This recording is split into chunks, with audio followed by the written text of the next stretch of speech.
once you have your building blocks, so to speak, and we had those four measures of kick drum, of piano, of pads, of strings, of bass, it's time to arrange them in a way that creates a song. Um, as I mentioned earlier at some point, this style of music is really about patience and developing an arc that starts off somewhat, more laid back, adds layers both in terms of, going from kick drum to kick and hi hat to kick and snare or whatever it might be, um, to layering and introducing instruments and then dropping them out and bringing them back in. So I spent literally 5 minutes kind of pacing this thing together, and I want to show you some of the considerations that I made. I decided to kind of start off with a four measure intro of just the piano, having the kick drum come in to say, okay, this is where we're going. The pad is going to come in with the pump. So I'm not doing anything on the kick drum, besides the kick drum until 16 measures coming in on the 17th measure, having the bass be introduced, and then with these large string hits, I'm going to introduce the snare drum and get to some energy. And I might even, I don't know about that yet either.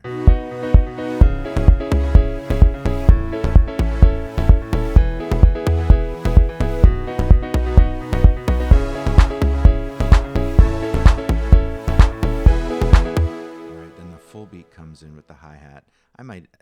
Thinking about it now, I might wait for this to come in. I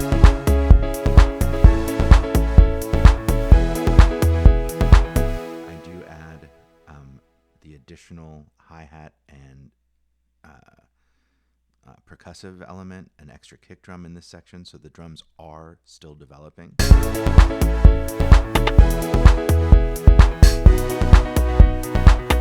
And then I decided to use this little tom roll that I had as a way to go into a breakdown. So we're kind of at our max level of energy when those do come in, and then we're going to break down everything.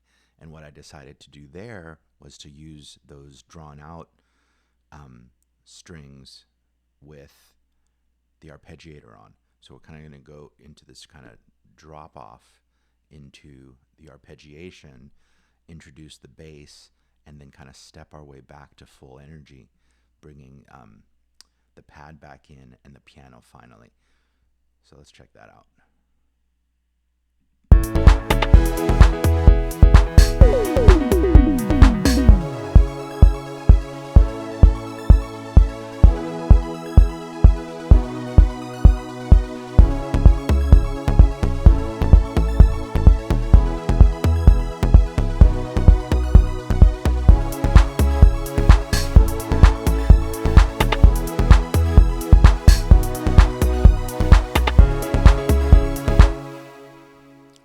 Decided these aren't the drums that I would want here. I think I would only want the kick and hat, because we're still building to full. And by the way, I am zoomed way too far out to do this accurately, but I'm looking in the transport and seeing that I am dropping it right on the right spot, although it doesn't look perfect. Okay, I'm just going to take that. Wait, is that? That's snare drum. That's not what I want. Very quickly, I'm going to fix that and just put in my hi-hat on.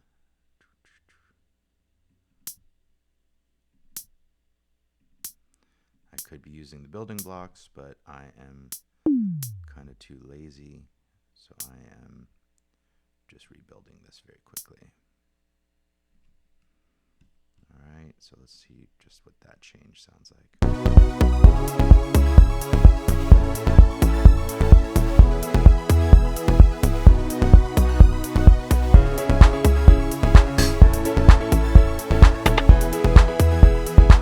Okay, what is still missing, besides, this is rushed and it's only a minute and a half long,